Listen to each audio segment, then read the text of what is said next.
Okay guys, இந்த வாட்டி வந்து உண்மையிலே வேறு லெவல் ஒரு இம்ப்ரூவ்மெண்ட் பண்ணியிருக்காங்க. ஸோ குவாலிட்டி மோடில் நீங்கள் பார்த்தீங்கன்னா எவ்வளோ எஃபிஎஸ் கிடைக்குது அப்படின்னு பார்த்தீங்கன்னா, ஓகே குவாலிட்டி மோடில் வந்துட்டு ஓகே ஓகே குவாலிட்டி மோடில் வந்துட்டு எனக்கு எவ்வளோ எஃபிஎஸ் கிடைக்குது. ஓகே ஸோ பாருங்க, 60 எஃபிஎஸ் 4K HDR ஆனில் இருக்குது, VRR ஆஃபில் இருக்குது. ஓகேங்களா, குவாலிட்டி மோட. Okay so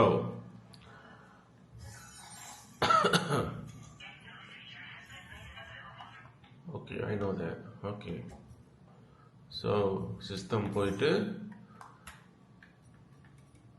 options,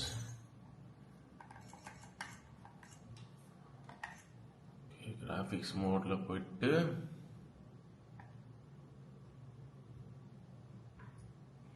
prioritize performance. Okay so back தட்டிங்கன்னா அப்படி ஆகுது.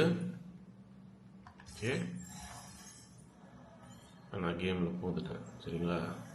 ஓகே ஸோ பர்ஃபார்மன்ஸ் மோடில் பாருங்கள், 120 FPS 4K HDR on, VRR off. So பார்த்தீங்கன்னா இந்த வாட்டி வந்து நல்லா இம்ப்ரூவ் பண்ணியிருக்காங்க. இப்போ நீங்கள் பார்க்குற இந்த கேம் பிளே வந்து 120 FPSோட கேம் பிளே. ஸோ பேஸ் PS5ல இதே தான் கிடைக்கிது அப்படின்னு சொல்கிறாங்க. ட்ரை பண்ணி பார்த்துட்டு எப்படி இருக்குன்னு காமெண்ட் பண்ணுங்கள். பாய்.